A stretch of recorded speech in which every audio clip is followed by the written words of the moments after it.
Perfect. Perfect.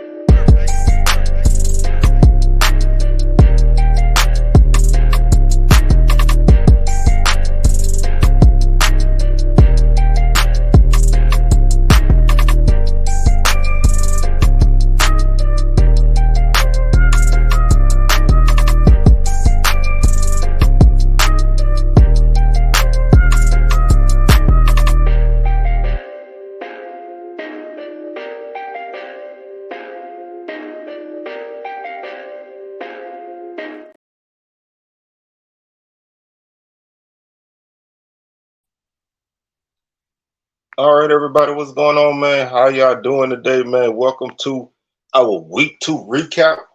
And I'm your tour guide around the SWAC. See what's coming at you. And this was a crazy SWAC week as usual, man. Not a lot of positivity if you're a SWAC person, man. The SWAC took a lot of L's in non-conference play. One really surprising L, a couple of really bad losses. So it's not a great week in SWAC football. Unless you Jackson State fan, man, you're pretty much Jackson State, Alabama, and them. You're the only two teams in Bethune-Cookman. Y'all the only y'all the only 3 teams in the SWAC to win a game this weekend. So salute to y'all, man. Hopefully y'all enjoying y'all Sunday. The rest of us gotta regroup and figure some things out. But before we get into the recap, man, y'all make sure y'all check out the socials. We have our weekly show schedule on there. Facebook is SWAC Talk, Instagram SWAC Talk, Twitter SWAC Talk 76. Also, don't forget to subscribe to the channel. Hit that join button to become a member, because I'm starting to drop some members only videos, including my thoughts on Southern's 0-2 start. I have a members only video up, so y'all join if y'all want to start to get that kind of content, because I'm gonna have more things that I want to say and put it there than to put it on recaps and take away from the actual game itself. So we got those on there. We got a lot of other things coming at you. So if you want to become a member, hit that join button. Got 2 different tiers, so you can pick whichever one fits you best and rock with us. So also, like the video, share the video. Feel free to comment your thoughts on week 2, and let's get it in, man. So we're gonna go ahead and start off our recap with the first game of the day. Toledo defeated Texas Southern by a score of 71-3. This game was very ugly in the first half. Toledo led this game by a score of 50-3 at the half. They pretty much did everything they wanted. They got 2 first quarter touchdowns from Penny Boone, 2 1-yard runs. They actually went for 2 on their first touchdown. So they led 8-0, then they led 15-0. Then with 42 seconds left in the first quarter, Jerwan Newton caught a 37-yard pass from Daquan Finn, extra point good. That was a 1-play drive. Made it score 22-0. With 14:55 left in the second quarter, Jacquez Stewart had a 3-yard run, extra point good, 29-0. 10:55 left in the second quarter. Falkenberg kicked a 34-yard field goal for Texas Southern, capped a 12-play, 59-yard drive that took 4 minutes off the clock, 29-3. Penny Boone got his 3rd touchdown of the game from 17 yards out, extra point good, 36-3. Larry Stevens caught a 16-yard pass from Finn, extra point good, 43-3. Minute and 20 left in the second quarter. Dalton Andrews caught a 3-yard pass from Finn, extra point good, 50-3.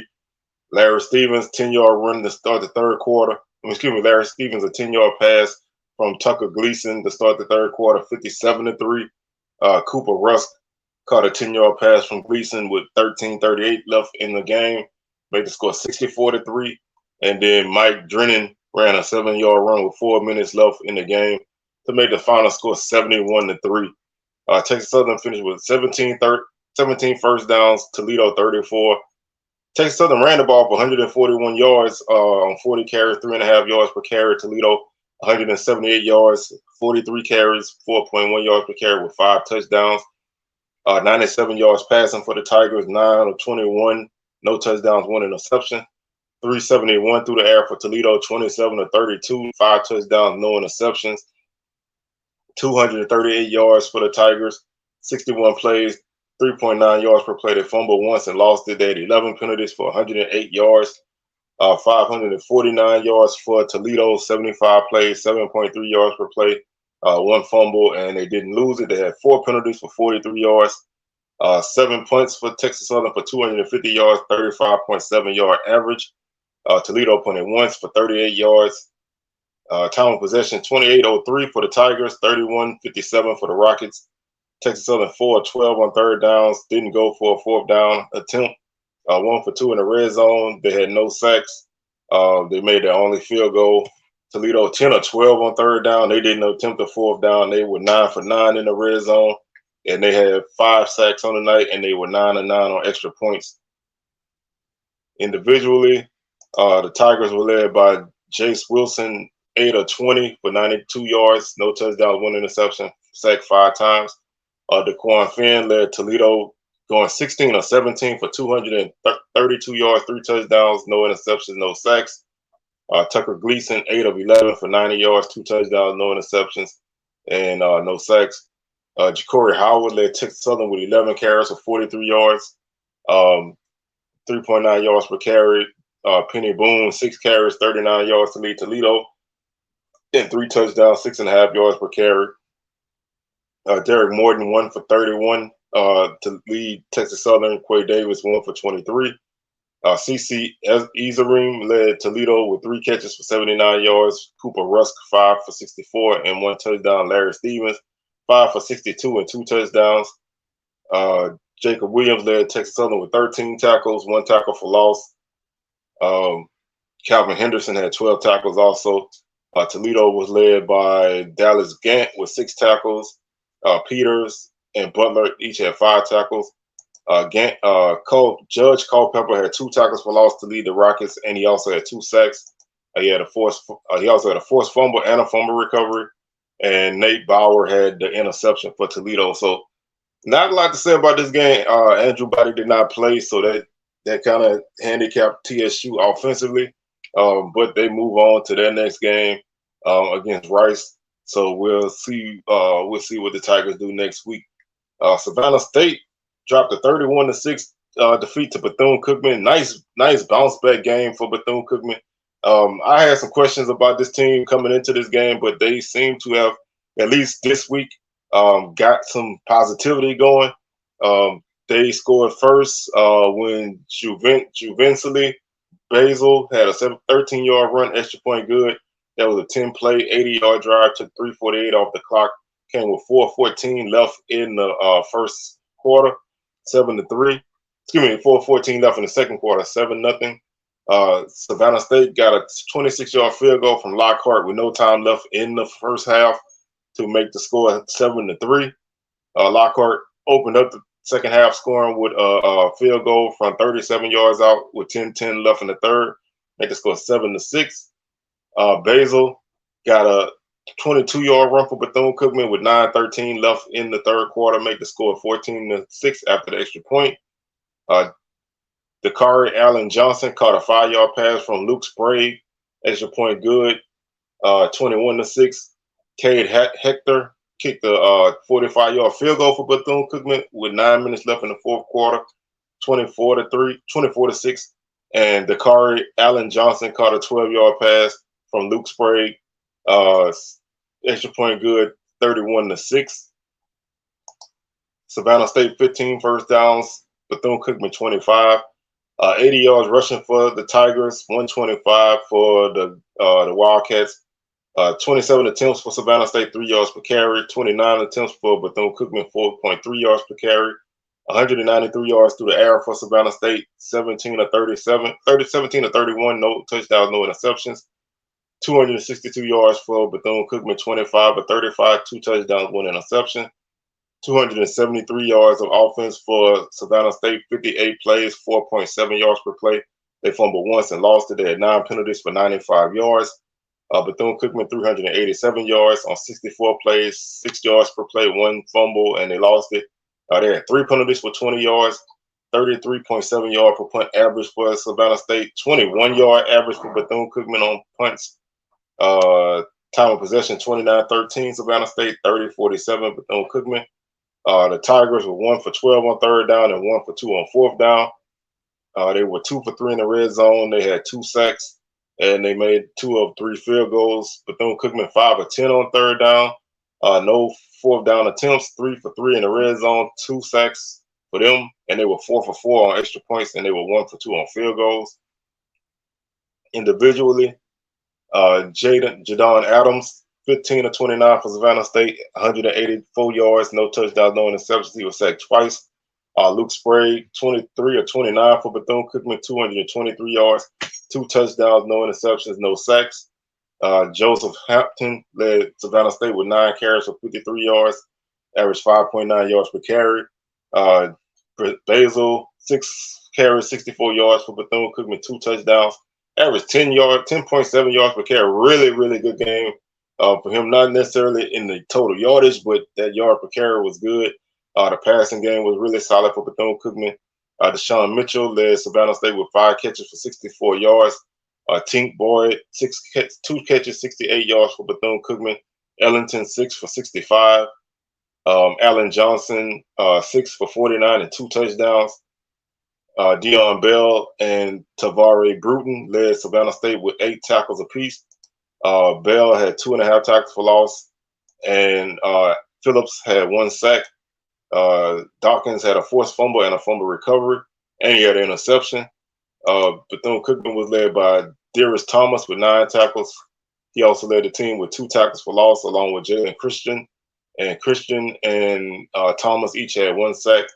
Ellington forced a fumble, recovered by Sparrow, and no interception. So this was a nice game for Bethune-Cookman, man, coming off of a bad offensive effort against Memphis. Came out, played a really, really good offensive game, especially in the pass game.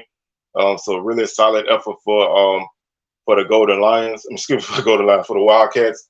As I was looking ahead at another game, but really solid effort for Bethune-Cookman. Nice bounce back win. Got another tough one coming on Thursday, but you were able to get some positivity and some momentum. So really good to pick up that first win and move forward. A game that was a surprise, but wasn't a surprise because this team had been getting close year after year. Miles defeated Alabama State 21-17. Alabama State basically led this game pretty much for the bulk of the game and gave up 2 fourth-quarter scores and lost. Ethan Tooks got the scoring started for the Hornets when they had a 70-yard pick six. That came with 15 seconds left in the first quarter. Extra point good, 7-0. Keyshawn Johnson, 63-yard pass from Demetrius Davis. That capped a 5-play, 91-yard drive that took 2:49 off the clock. That came with 7:22 in the second. Extra point good, 14-0. Jai Andrews caught a 17-yard pass from Edwin Klein-Peter. Extra point good for Miles. That came with 14 seconds left in the second quarter. That made the halftime score 14-7. Alabama State kicked a 29-yard field goal with 4:42 left in the third quarter. That made the score 17-7. Gennaro Scott would get Miles back on the board in the fourth quarter with 13:40 left on a 2-yard run.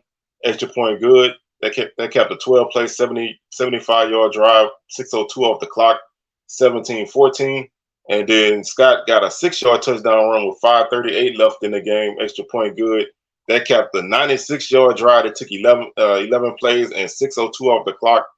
And that made the score 21-17. And that would be your final score. So Miles, they've been battling against Bama State, and they finally got over the hump. Disappointing loss. Another loss to a D2 opponent. The SWAC is really struggling this season out of conference. 19 first downs for Miles, 13 for Bama State, 143 yards rushing for Miles on 50 carries, 2.9 yards per carry. 117 yards rushing for Alabama State on 22 carries, 5.3 yards per carry. 164 yards passing for Miles, 11 of 20, 1 touchdown, 1 interception. 210 yards through the air for Bama State, 19 of 31. They had 1 touchdown and 3 interceptions. 307 yards for Miles on 70 plays, 4.4 yards per play. They fumbled twice but didn't lose either one. They had 6 penalties for 35 yards. 327 yards for Bama State on 53 plays, 6.2 yards per play. No fumbles, 11 penalties for 75 yards. So 3 interceptions and 11 penalties is a killer. Your offense, was pretty solid, but still can't score a lot of points. He scored 14 last week, 10, 17 this week. You pass the ball better, but you have a guy who is a big play guy that gets a lot of your yardage, and that's kind of smoke and mirrors. I heard some people saying that Demetrius Davis had really played well last week. I didn't think so. I still don't think he's playing that great, but sometimes the big touchdown makes things look a lot better than what they are. And this is a bad loss, no matter how you shake it. Especially coming off of a big win last week, this is a big loss. There's no way to sugarcoat that, and it's bad.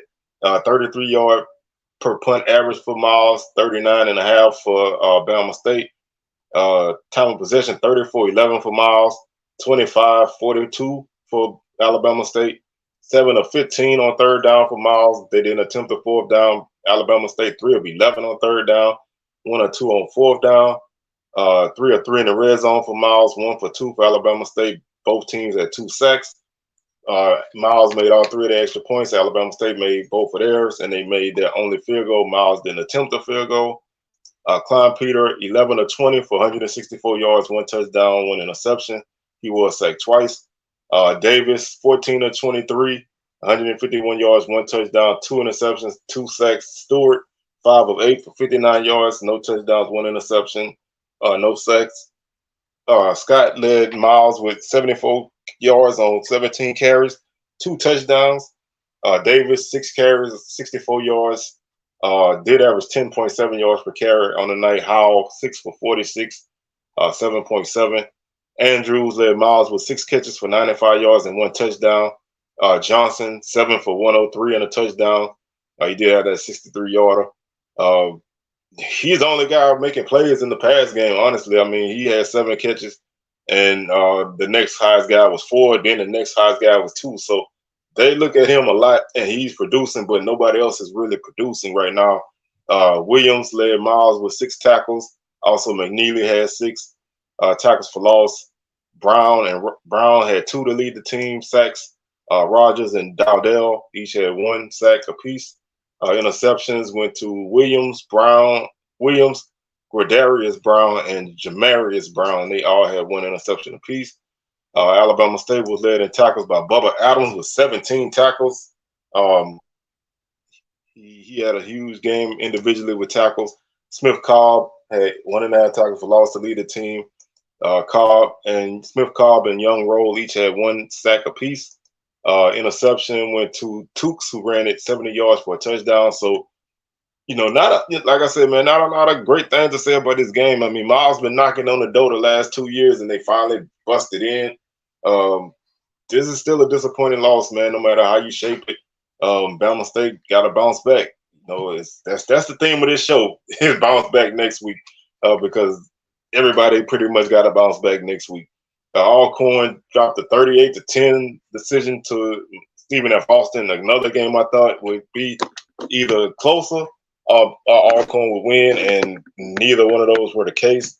My picks were just horrible this week. Really rough week for everybody. Stephen F. Austin got the scoring started with 13:05 left in the first quarter with a safety. Then with 6:38 left in the first quarter, they got a Chris Campbell's 37-yard field goal, 5-0. In 14:31 left in the second quarter, Campbell's kicked a 30-yard field goal, 8-0. Brian Maurer got a 3-yard run for the Lumberjacks, extra point good, 15-0. That came with 10:01 left in the second. Jarvion Howard got Alcorn on the board with a 6-yard run, extra point good. That was a 7-play, 75-yard drive. Took 3:06 off the clock, 15-7. 2:41 left in the second quarter. Kiani kicked a 33-yard field goal for Alcorn, 15-10. That would be your halftime score. 4:44 left in the third. Stephen F. Austin got another safety. made the score 17-10. Wembley, 6-yard run for Stephen F. Austin, extra point good. Came with 14:22 left in the game, 24-0. 24-10. 11:45 left in the fourth quarter. Wembley got a 64-yard touchdown run, extra point good, 31-10. And then Wembley caught a 4-yard pass from Maurer with 2:47 left in the game, extra point good to make the score 38-10. Alcorn 11 first downs, Stephen F. Austin 23, 145 yards rushing for Alcorn, 37 carries, 3.9 yards per carry, 1 touchdown. 248 yards rushing for Stephen F. Austin, 38 carries, 6.5 yards per carry, 3 touchdowns. 84 yards passing for Alcorn as that passing game still is struggling. 7 of 18, no touchdowns, no interceptions. 237 yards through the air for Stephen F. Austin, 18 of 37. They did throw 3 interceptions. They had 1 touchdown. 229 yards for Alcorn on 55 plays, 4.2 yards per play. No fumbles, 8 penalties for 64 yards. 485 total offense for Stephen F. Austin, 75 plays, 6.5 yards per play. No fumbles, 4 penalties for 30 yards. Alcorn punted 7 times for 25.3 yard average. Stephen F. Austin punted twice for a 45-yard average. Alcorn 29-47 time of possession. Stephen F. Austin 30-13. 4 of 13 for Alcorn on third down, 0 for 1 on fourth down.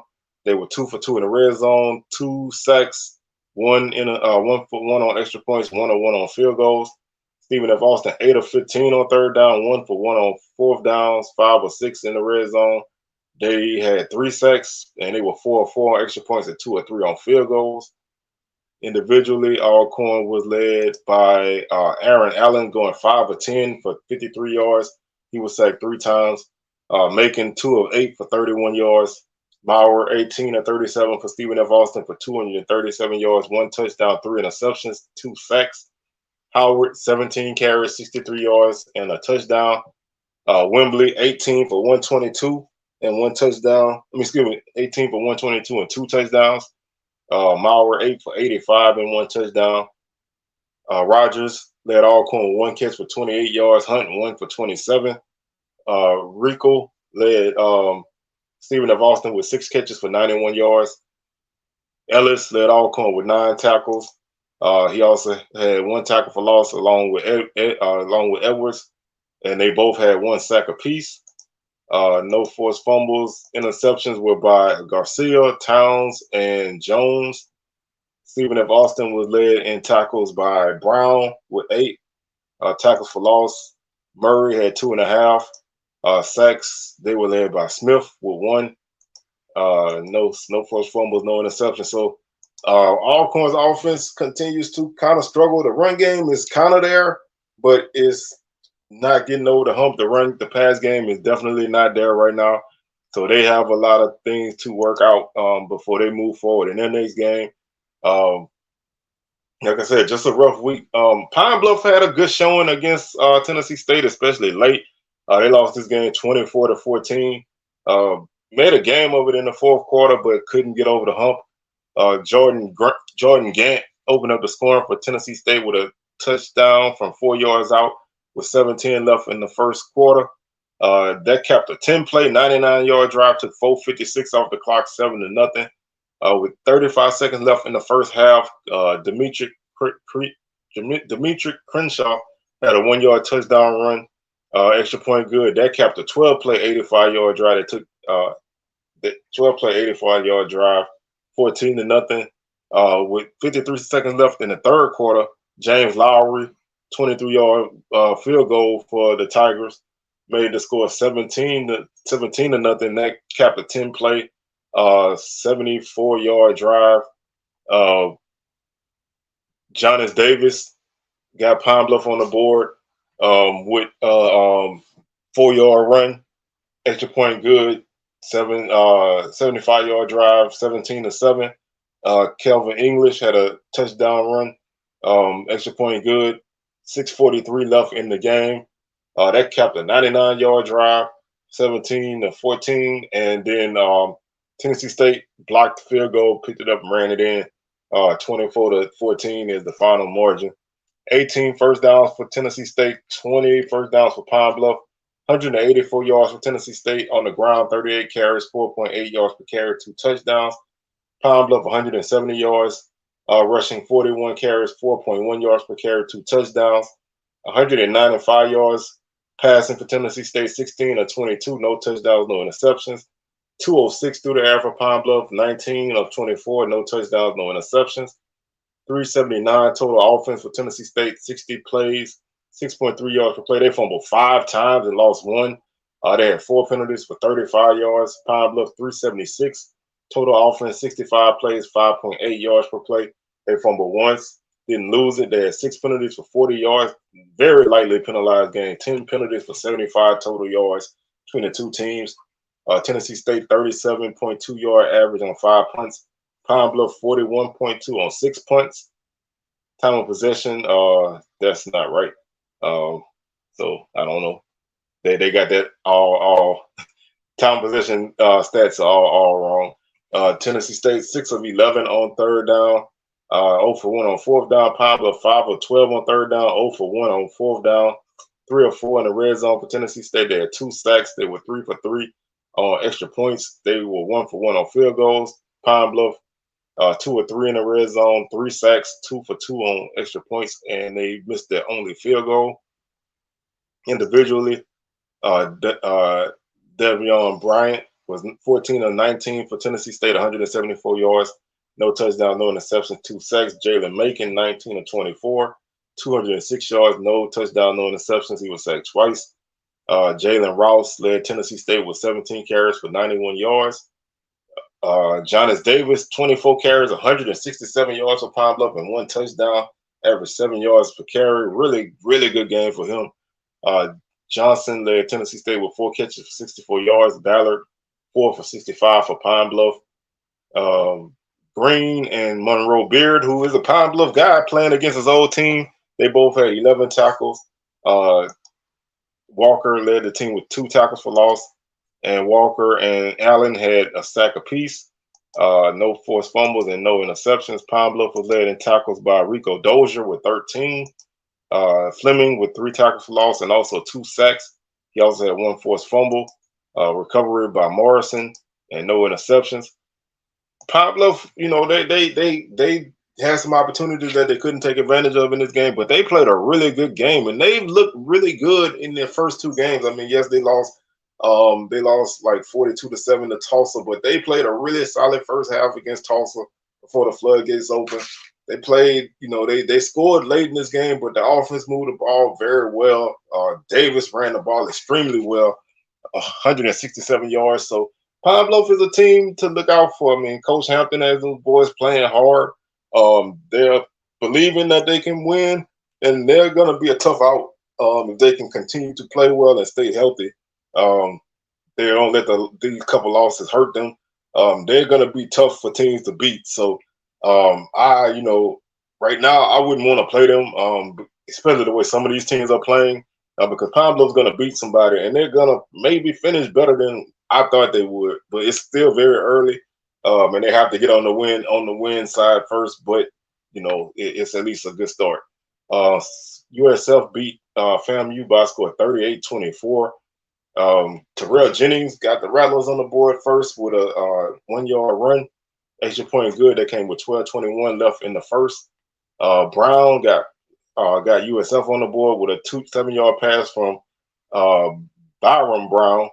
Extra point good, 7-7.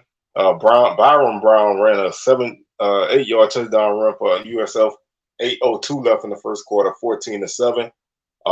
John Cannon kicked a 27-yard field goal for the Bulls. 14:51 left in the second, 17-7. Terrell Jennings got FAMU back on the board with a 1-yard run with 5:07 left in the first half, 17-14.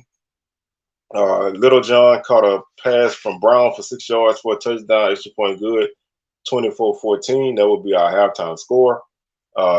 Gillis got FAMU on the board with 4:50 left in the third with a 27-yard field goal, 24-17. Byron Brown, 13-yard run for USF, extra point good, 31-17.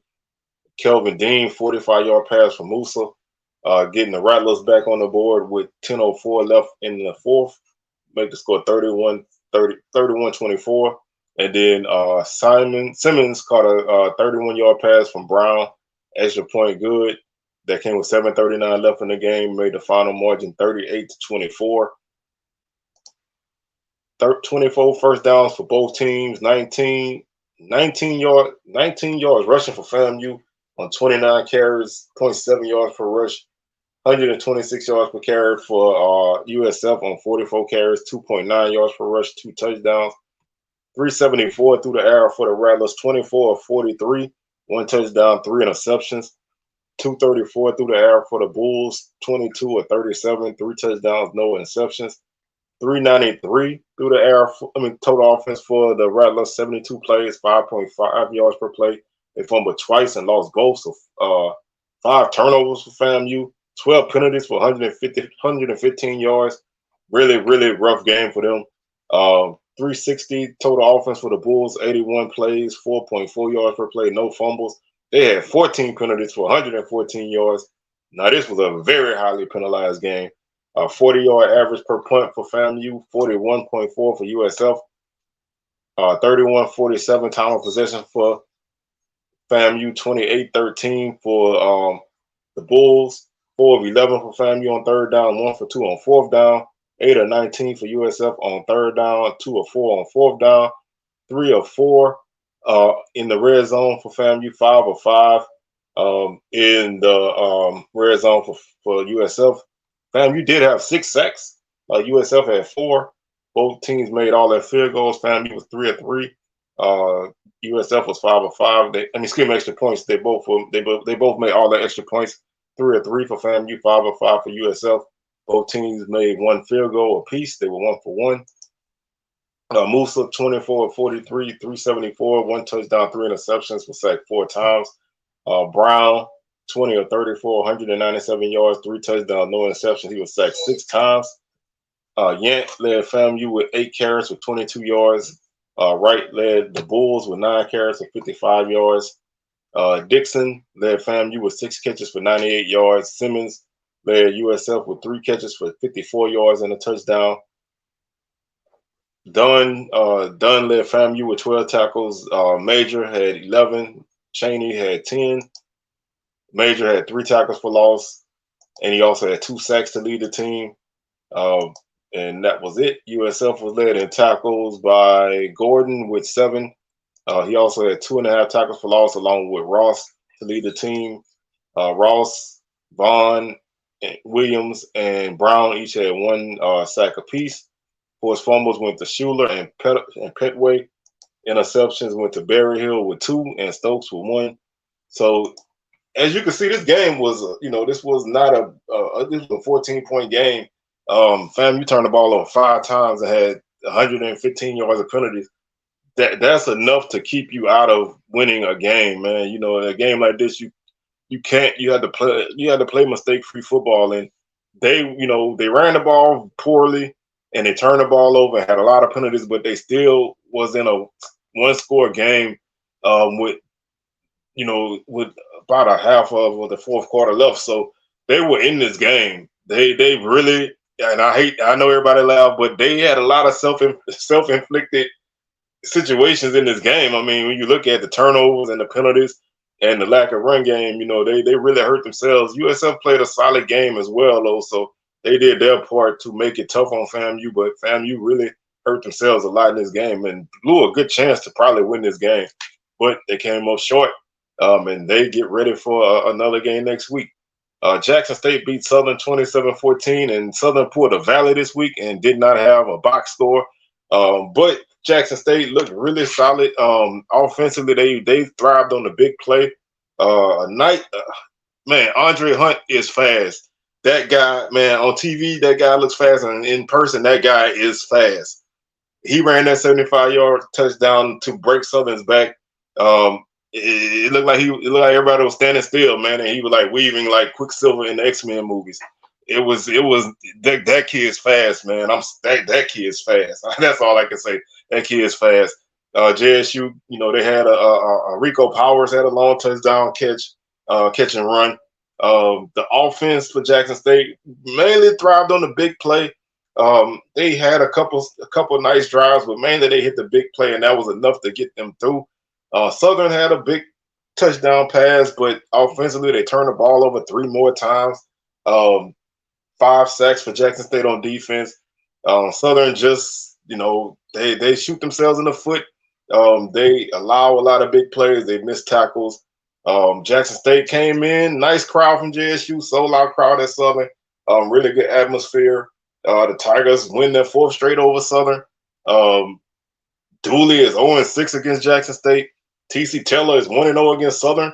I think TC beat Southern a couple times as a player, so he has had some success against Southern.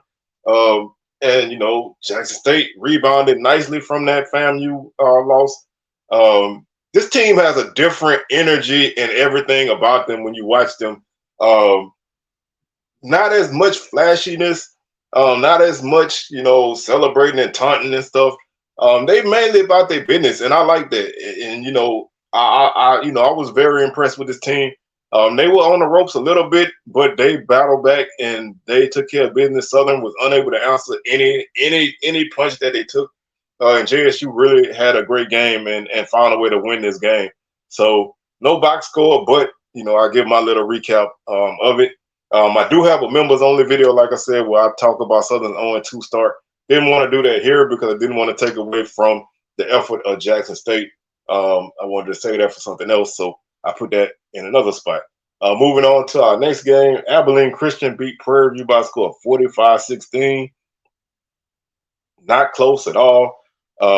Abilene Christian jumped on Prairie View 21-0 in the first quarter. They got a Jones 24-yard pass from McIver, 7-0. Taylor caught a 75-yard pass from McIver, 14-0.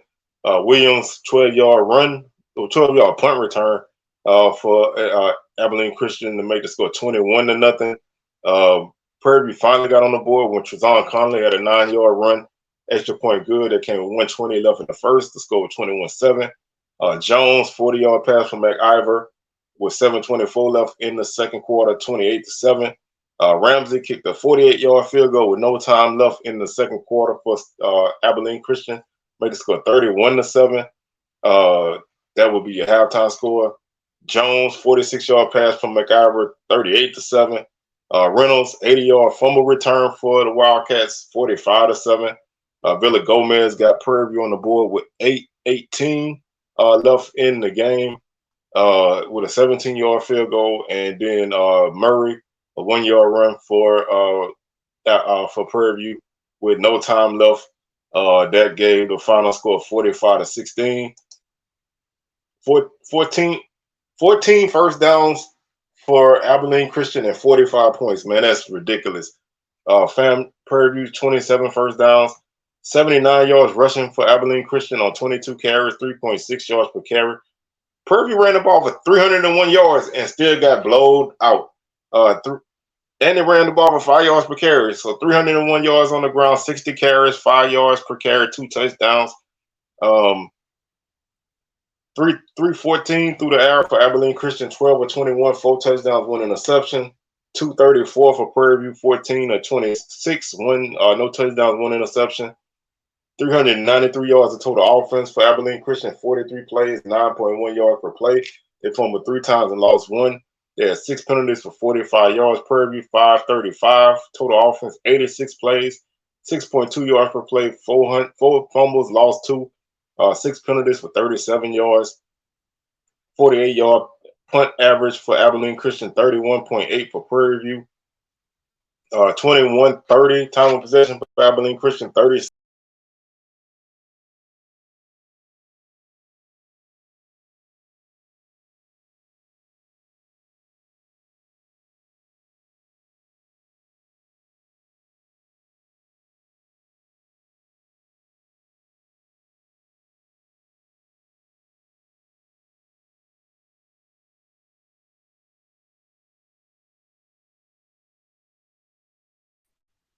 All right, sorry. 5 of 10 for Abilene Christian on third down. No fourth down attempts. Prairie View 6 of 16 on third down. No fourth down attempts. 1 for 1 in the red zone for Abilene Christian. 3 sacks. 6 of 6 on extra points. 1 for 1 on 1 for 1 on field goals. Prairie View, like I said, 6 of 16 on third down. No fourth down attempts. 3 of 6 in the red zone. No sacks. 1 for 1 on extra points and 1 for 3 on field goals. Individually, McIver, 12 or 18 for 314 yards and 4 touchdowns, no interceptions, no sacks. Connolly, 13 to 24, 190 yards, no touchdowns, 1 interception, 2 sacks. Dobbins, 8 carries, 42 yards for the Wildcats. Antoine, 16 of 103, 16 for 103, 6.4 yards per carry. Johnson, 13 for 84, 6.5 yards per carry. Taylor, 3 catches, 136 yards and 1 touchdown. Jenkins Jr. led Prairie View with 4 catches for 98 yards. Moffitt, 12 tackles to lead the Wildcats. Moffitt and Coley, 2.5 tackles for loss apiece. Gams, Dubose, and Herpin each had 1 sack. Kelly had a forced fumble and a fumble recovery. And Jolly had the interception. Prairie View was led by Coleman with 5 tackles. Tackles for loss, McHaney, Ray, and Jones each had 1 tackle for loss apiece, no sacks. Forced fumbles went to McHaney and Ray. Recovery went to Robinson. Interception went to Coleman. Just a rough game for Prairie View all around. Abilene Christian had kind of did what they wanted to. Our final 2 games are both pretty much blowouts.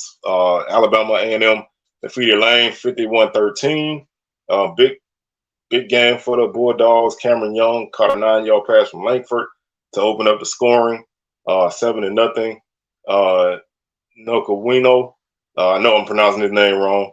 1-yard run for the Bulldogs. Extra point good, 14-0. Jaquez Jones caught a 41-yard pass from Solomon to get the Dragons on the board, 14-7. Young caught a 24-yard pass from Langford, 21-7. That was in the second quarter. Halftime score is 14-7. Morrow, 50-yard run for the Bulldogs with 11:47 left in the third, 28-7. Morrow, another 14-yard run for the Bulldogs with 2:53 left in the third quarter, 35-7. Peters had a 6-yard run for Lane to make the score 35-13. Extra point no good. It was extra point was blocked and returned for 2 points by Marvin Smith for Alabama A&M to make the score 37-13. Morrow, another touchdown, this time for 2 yards out.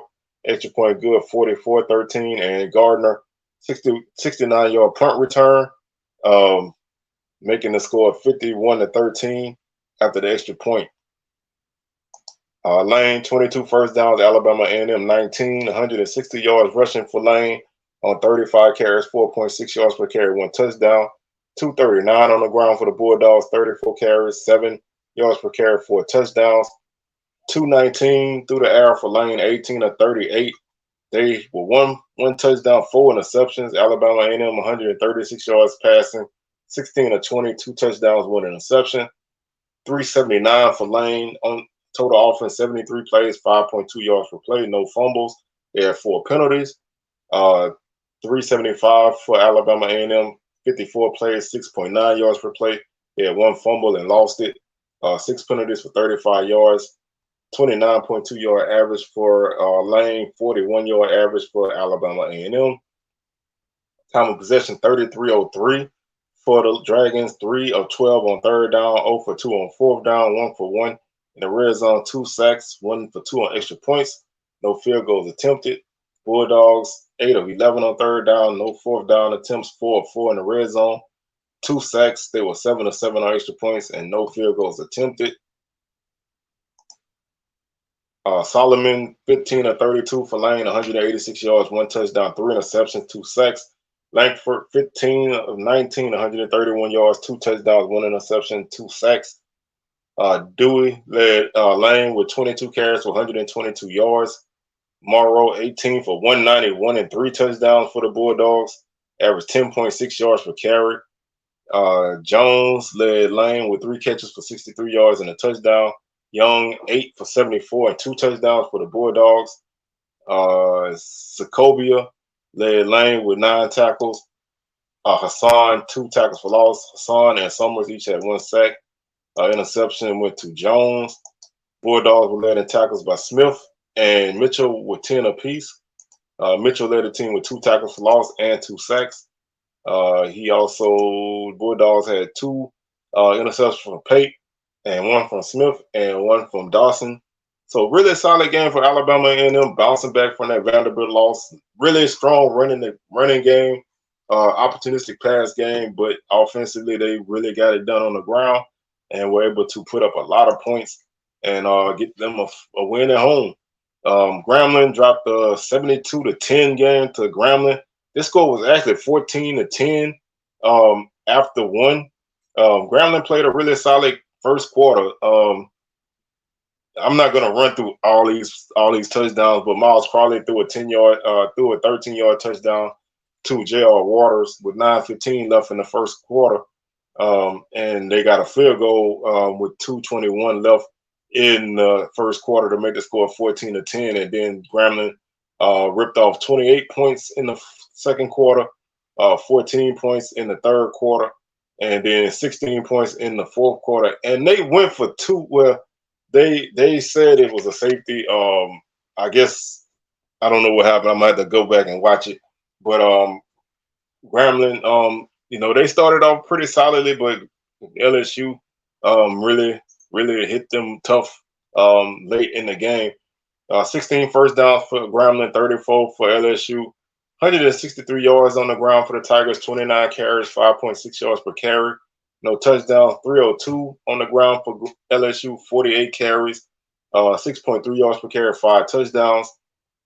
157 through the air for Grambling, 15-31, 1 touchdown, 1 interception. 320 through the air for LSU, 24-34, 5 touchdowns, no interceptions. 320 yards for Grambling, 60 plays, 5.3 yards per play. They fumbled 3 times and lost 1. They had 13 penalties for 104 yards. 622 yards for LSU, 82 plays, 7.6 yards per play. They fumbled once, didn't lose it. They had 2 penalties for 20 yards, 44-yard average for Grambling punting. LSU did not punt. Time of possession, 26-45 for Grambling, 33-11 for LSU. Grambling 3 of 12 on third downs, 0 for 1 on fourth down. LSU 11 of 14 on third down, 2 for 3 on fourth down. Grambling 2 of 3 in the red zone, 1 for 3 on 1 sack for a loss of 3 yards, 1 for 1 on extra points. They were 1 for 2 on field goals. LSU had 1 sack. They were 8 for 8 in the red zone. They had 10 for 10 on extra points. Individually, Miles Crawley 14 of 25, 148 yards, 1 touchdown, 1 interception. Daniels 18 of 24 for LSU, 269. 5 touchdowns, no interceptions. He was sacked once. Williams led Grambling with 7 carries for 106 yards. Good game for the young man in his hometown. Came back to Baton Rouge, had a really solid game running the ball for Grambling, 15.1 yards per carry. Diggs led LSU with 15 carries for 115 yards and a touchdown. Jones led Grambling with 7 catches for 81 yards. Neighbors 5 for 87 and 1 touchdown for LSU. Thomas 6 for 78 and 2. Lacey 3 for 62 and 1. Hilton 2 for 53 and 1. Tackles, Thomas led Grambling with 11. Tackles for loss, Cedric Anderson had 1. Sacks, Hayden and Sunday Otter Anderson each had a half a sack. Johnson had a forced fumble, no interceptions. LSU was led in tackles by Zai Alexander and Wes Weeks with 6 apiece. Tackles for loss, Jones, Smith, and Jefferson each had 1. Jefferson had a sack. Interception went to Penn. And, not a lot to say about this game. Grambling started off pretty well, 14-10. But they could not stop the tidal wave that came after that. But really solid start for Grambling. So that's something to take away from that. Other than that, you just move on to your next game. And that takes us to our week 3 schedule. Thursday night, September 14th, Bethune-Cookman heads to Miami to take on the Hurricanes. 6:30 kick Eastern. ACC Network. Valley on Saturday, September 16th. Valley is at Delta State. Florida Memorial is at Grambling. That's a 2 p.m. kick. Miles is at Alabama. Miles is at Pine Bluff. That's a 4 p.m. kick. UAPB Sports Network. University of West Florida is at FAMU. That's a 5 p.m. kick Eastern Time. HBCU Go. Jackson State is at Texas State, 6 p.m. kick, ESPN Plus. McNeese is at Alcorn, 6 p.m. kick. Prairie View is at SMU, that's a 6 p.m. kick, ESPN Plus. Alabama A&M is at Southern, that's the only SWAC game of the week, 6 p.m. kick. And Texas Southern is at Rice, also a 6 p.m. kick, ESPN Plus. So again, a lot of out-of-conference games, not a lot of really good games. I don't even know what game I'm going to pick for my game of the week. I don't know. I'll probably flip a coin. But that's going to do it for today's show. We'll catch y'all on Tuesday with our HBCU Top 10 poll and coaches press conference recap.